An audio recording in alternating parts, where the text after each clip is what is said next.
Okay, so in this second example, this is another example where we've got exponents on both sides and we don't have a common base. So we're going to try our taking the log of both sides again in this equation. Now, something to be really careful of before you even start. This 2 is only raised to the power of 1. It's just 2 on its own, no exponents. Your 5 is being raised to the power of x. Now, since the 2 does not have an x, we cannot combine these two.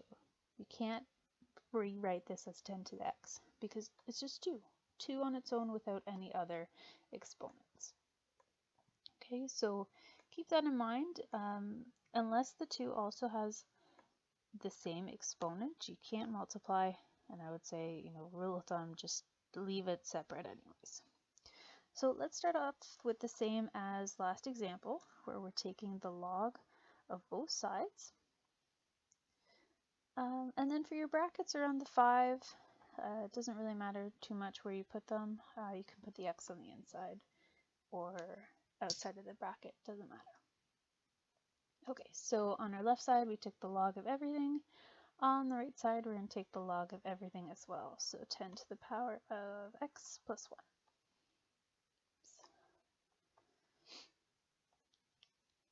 Now, before we start moving around exponents, we've got a little problem here because it's log of 2 times 5 to the x. So right now, I know that the insides of this first log are being multiplied, which, if I'm thinking about my laws of logs, if the insides are multiplied, it means that we can split up the logs by adding them. So we can break this apart to log of 2 plus the log of 5 to the power of x. And then my right side, I'm going to keep it the same, log of 10 to the power of x plus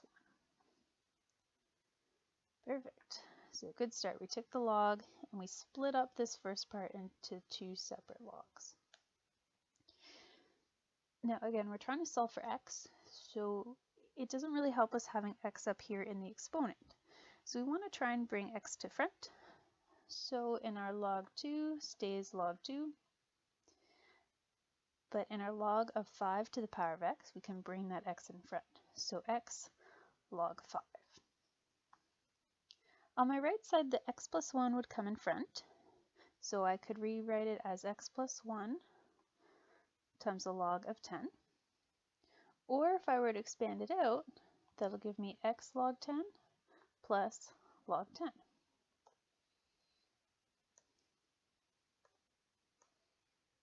Okay. So we brought our exponent to the front, and I also just split it up in this case. I expanded out the x plus 1 times log 10. Now anything after log is just going to give us a number. So we want to bring all of our x's to one side and all of those numbers to the other side. So I think I'll leave this log 2 where it is. I'll bring this log 10 over, so it'll become minus log 10. Our x log 10 on the right is staying where it is, but our x log 5 is coming over, so that'll switch to negative x log 5. Okay, so we are getting there. So all of our numbers are on one side, all of our x's are on the other. Let's keep our left side the same. And on our right side, we're going to try and common factor this x here. Okay, so x, if I bring that out, we'll have log 10 minus log 5. So now again, log 10 minus log 5 is just going to give me a number.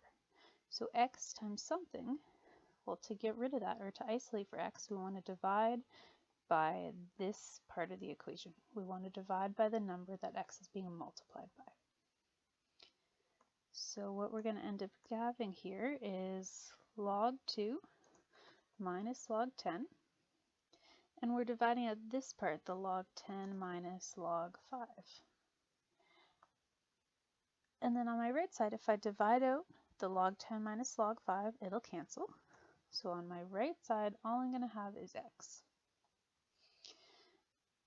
Okay, so last step for us then would be to shove this all in the calculator. And because we assumed a log of base 10 in the beginning, you just have to hit log 2, log 10, and so on. And if you are going to try this all in one step, I would just say to watch out for your brackets. Make sure everything on top is being subtracted first before you actually go and divide by the denominator. And again, feel free to round to whatever you like. In this case, I got negative 2.32. And you can always check by subbing x back in and showing the two sides are the same. So just to sum up this part, anytime you've got an exponent on both sides and you can't use a common base, right? There's no way of combining or writing 5 and 10 as a power of the same base.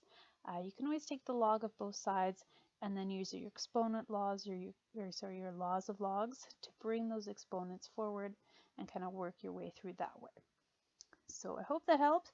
That's one of your first kind of new strategies for solving exponential equations, and that's just taking the log of both sides.